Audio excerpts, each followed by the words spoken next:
Hello everyone, warm welcome to the channel Learn and Upturn. In my today's video, I will talk about B.Ed, DLEd, M.Ed और NET. आपको क्या करना चाहिए graduation के बाद? Normally या ग्रेजुअली एक कन्फ्यूजन आ जाती है स्टूडेंट्स के माइंड में कि अब क्या, लाइक व्हाट नेक्स्ट। अब ग्रेजुएशन तो कर लिया, अब क्या करना चाहिए? लाइक सिंपली जिस स्ट्रीम से ग्रेजुएशन किया है उस स्ट्रीम से मास्टर्स करना चाहिए या बीएड करना चाहिए या डीएलएड करना चाहिए। बीएड और डीएलएड में भी काफ़ी कन्फ्यूजन होती है कि डीएलएड करूं या बीएड करूं, या अगर आपने बीएड कर लिया है या डीएलएड कर लिया है तो उसके बाद क्या करना है, मास्टर्स करना है, एमएड करना है, या क्या सारी चीज़ें करने से या क्या सारे कोर्स करने से आपको अर्ली करियर अपॉर्चुनिटीज़ मिलेंगे और किस प्लेटफॉर्म पे, किस फील्ड में आप टीचिंग कर सकते हैं। जैसा कि जो चारों मैंने कैटेगरीज आपको बताई, चारों जो कोर्सेज बताई, जो डिग्रीज बताई, वो टीचिंग से रिलेटेड है। तो टीचिंग किस लेवल पे, लाइक स्कूल लेवल पे, कॉलेज लेवल पे, हायर लेवल पे, किस लेवल पे आप टीचिंग कर सकते हैं या कौन से एग्जामिनेशन, कॉम्पिटिटिव एग्जामिनेशन में आप बैठ सकते हैं, वो मैं आपको आज की इस वीडियो में बताऊँगी। तो डिटेल्ड में मैं आपको सारे जो कैटेगरीज मैंने आपको भी बताए उस बारे में मैं आपको बताती हूँ। अभी सबसे पहले हम बात करेंगे जो सबसे ज़्यादा अभी रेज में है, जो सबसे ज़्यादा डिमांड में है कोर्स, अभी बीएड के बारे में हम बात करेंगे।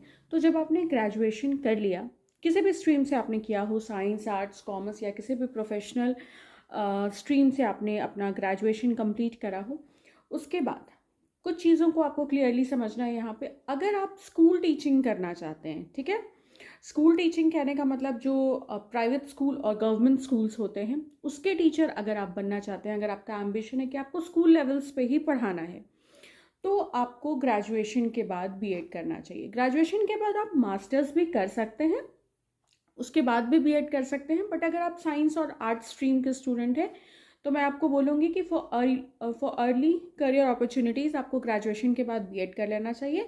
देन आप मास्टर्स कर सकते हैं ओपन कोर्स से या कॉरेस्पॉन्डिंग से, तो दैट्स नॉट अ प्रॉब्लम, क्योंकि आपको पढ़ाने के लिए मिलेगा ही टीचिंग प्रैक्टिस में। बट अगर आप 11th-12th लेवल पे पढ़ाना चाहते हैं स्कूल्स में, तो आपको ग्रेजुएशन के बाद मास्टर्स कर लेना चाहिए, देन बीएड करना चाहिए।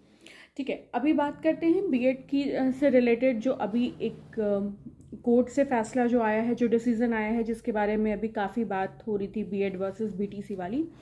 तो अब अगर आप बीएड के बाद स्कूल्स में पढ़ाएंगे तो आप 6 to 10th क्लास को पढ़ा पाएंगे, 1 to 5th क्लास को पढ़ा नहीं पाएंगे, क्योंकि बीएड वाले जो हैं वो प्राइमरी से बाहर हो चुके हैं। ठीक है, तो ग्रेजुएशन करने के बाद अगर आप बीएड करते हैं तो आप 6 to 10 क्लास में प्राइवेट स्कूल्स में पढ़ा सकते हैं।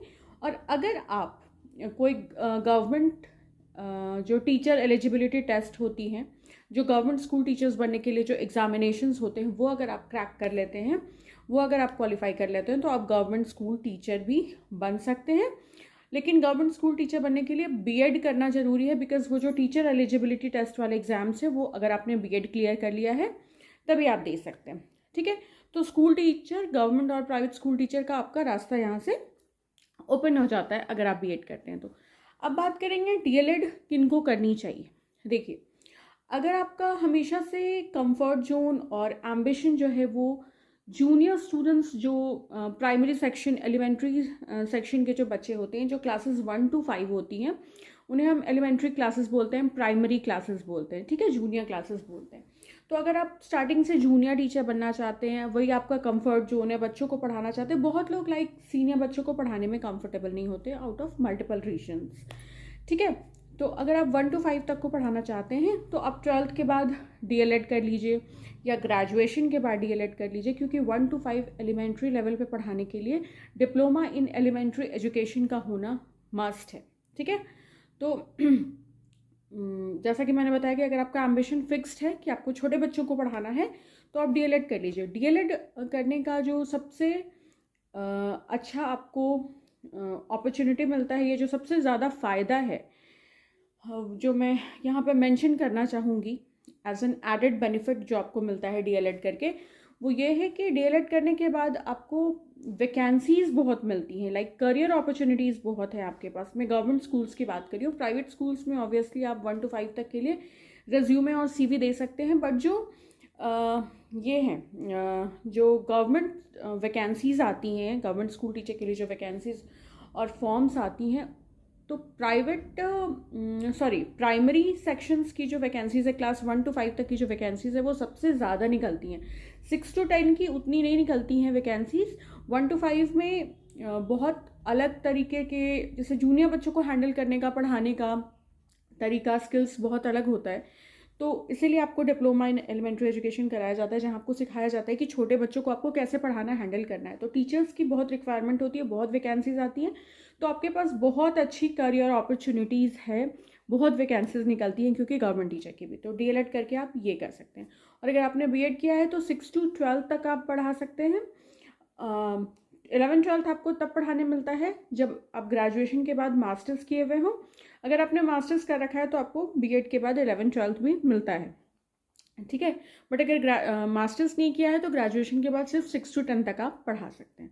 अब बात करेंगे नेट के बारे में। तो नेट कोई कोर्स नहीं है, नेट एक एग्जामिनेशन है, जिसके बाद अभी जो हम नेट और एमएड की बात करेंगे, ये हायर लेवल पे, यानी कि आप कॉलेज लेवल पे पढ़ा सकते हैं। अगर आप कॉलेज लेवल पे पढ़ाना चाहते हैं तो आपको एक एग्जामिनेशन निकालना पड़ता है जो कि होता है नेट, नेशनल एलिजिबिलिटी टेस्ट, ठीक है।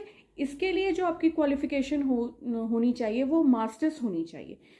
या तो आप ग्रेजुएशन के बाद, जैसे सपोज आपने साइंस में ग्रेजुएशन किया तो साइंस में ही आपने मास्टर्स भी किया, ठीक है। तो जब आपने मास्टर्स कर लिया तो आप नेट एग्जामिनेशन दे सकते हैं उस सब्जेक्ट से, जो भी आपका सब्जेक्ट हो उस सब्जेक्ट से आप नेट एग्जामिनेशन दे सकते हैं। अगर आपने उसमें क्वालिफाई कर लिया तो आप कॉलेज टीचर बन सकते हैं। अभी तक हम स्कूल टीचर की बात कर रहे थे, गवर्नमेंट प्राइवेट, अब हम कॉलेज टीचर्स की बात कर रहे हैं। तो तब आप असिस्टेंट प्रोफेसर लेक्चरर बन जाते हैं। तो नेट एग्जामिनेशन जो है वो कब आप दे सकते हैं, जब आपने मास्टर्स कर लिया तब। उसी तरीके से एमएड की जो मैं बात कर रही थी, सपोज दैट आपने बीएड किया, उसके बाद आप उसी में एक और हायर एजुकेशन में जाना चाहते हो, एजुकेशन के फील्ड में ही आप और एक डिग्री लेना चाहते हो, ये कह सकते हैं, और आप अपनी नॉलेज को एक्सपैंड करना चाहते हो, वाइड करना चाहते हो, आपने एजुकेशन में ही मास्टर्स कर लिया, ठीक है, मास्टर्स ऑफ एजुकेशन कर लिया, आपने एमएड कर लिया, तो आप एजुकेशन से भी नेट का एग्जामिनेशन दे सकते हो। तो पूरा, तो सपोज दैट आपने साइंस से ग्रेजुएशन किया, साइंस में ही आपने मास्टर्स भी किया, ठीक है, और उसके बाद आपने बीएड किया, फिर आप एमएड किया, आपने एमएड किया, ठीक है। तो एक मास्टर्स आपने साइंस से किया हुआ है, तो आप साइंस से भी नेट का एग्जामिनेशन दे सकते हैं, यानी साइंस के भी आप कॉलेज लेवल पे प्रोफेसर लेक्चरर टीचर बन सकते हैं। और आपने फिर एमएड भी किया, एमएड भी मास्टर्स है, तो एमएड आपने किस में किया है, किस सब्जेक्ट में किया है, एजुकेशन में किया है, ठीक है, मास्टर्स ऑफ एजुकेशन किया है। तो आप एजुकेशन के थ्रू भी अपनी नेट की फॉर्म भर सकते हो, आप एजुकेशन के लेक्चरर, प्रोफेसर, असिस्टेंट प्रोफेसर बन सकते हो। तो पहला जो दो मैंने आपको बताया, बीएड और डीएलएड, वो स्कूल लेवल पे टीचिंग के लिए, लाइक 6 to 12 और 1 to 5 तक के लिए है। गवर्नमेंट टीचर, प्राइवेट टीचर दोनों आते हैं। अगर आप गवर्नमेंट एग्जामिनेशंस निकाल रहे हैं तो गवर्नमेंट टीचर बन जाएंगे, अदरवाइज प्राइवेट के ऑप्शंस आपके लिए हमेशा खुले हैं। और सेकंड जो कैटेगरी मैंने आपको बताई, जिसमें मैंने नेट और एमएड की बात करी, तो ये दोनों कॉलेज लेवल टीचर्स के लिए है। मास्टर्स अगर आप करते हैं तो आप कॉलेज लेवल पे असिस्टेंट प्रोफेसर लेक्चरर बनते हैं। नेट एक एग्जामिनेशन है जो आप मास्टर्स के बाद ही दे सकते हैं, ठीक है। तो बहुत लोगों को कन्फ्यूजन होती है कि नेट की तैयारी करूं या बीएड करूं। तो अभी के टाइम पे मैं बोलूँगी कि स्कूल्स ज़्यादा हैं एज़ कम्पेयर टू कॉलेजेस, है ना। प्राइवेट स्कूल्स भी बहुत है, आप गवर्नमेंट स्कूल्स की तो तैयारी कर ही रहे हैं, प्राइवेट स्कूल्स भी बहुत है, और number of schools required number of teachers, multiple number of teachers, ठीक है। तो आपको बीएड कर लेना चाहिए ग्रेजुएशन के बाद, और इन द मीन वाइल आपको स्कूल्स में सीवी वगैरह डालना चाहिए एम्प्लॉयमेंट अपॉर्चुनिटीज़ को अर्ली जनरेट करने के लिए। और अगर आपकी एम्बिशन फिर कॉलेज में भी स्विच करने की है, मास्टर्स कर लीजिए, एग्ज़ाम्स देते रहिए नेट की, अगर निकल जाता है तो बहुत अच्छी बात है, आप असिस्टेंट प्रोफेसर बन सकते हैं कॉलेज में। बट आप कॉमर्स के स्टूडेंट हैं तो ग्रेजुएशन के बाद मास्टर्स कर लीजिए, क्योंकि कॉमर्स जो है वो 11th-12th में पढ़ाया जाता है, right.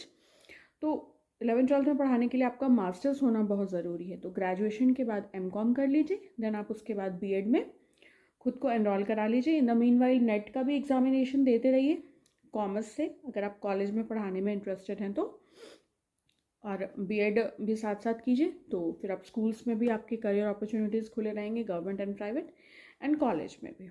So that's all about this video. अगर आपको इस वीडियो से रिलेटेड कोई भी कन्फ्यूजन है या कोई टॉपिक या कुछ आपको समझ में नहीं आया तो आप मुझे कमेंट कर सकते हैं। मैं आपको वहाँ पर रिप्लाई करके आपकी कन्फ्यूजन को क्लियर करने की कोशिश करूँगी। साथ ही साथ अगर आपको किसी भी टॉपिक पे वीडियो चाहिए, कोई कन्फ्यूजन है करियर को लेकर या जॉब अपॉर्चुनिटीज़ को लेकर या बीएड के कोर्स या कंटेंट से रिलेटेड, तो आप मुझे बता सकते हैं, मैं उस पर डेफिनेटली वीडियो बनाऊंगी। So this video is all about clearing your doubt regarding BEd, DElEd, NET and MEd. Okay? If you find this video helpful and informative, then you can subscribe to my channel, like, comment and share. Thank you so much for stopping by and watching this video. Take care and bye-bye.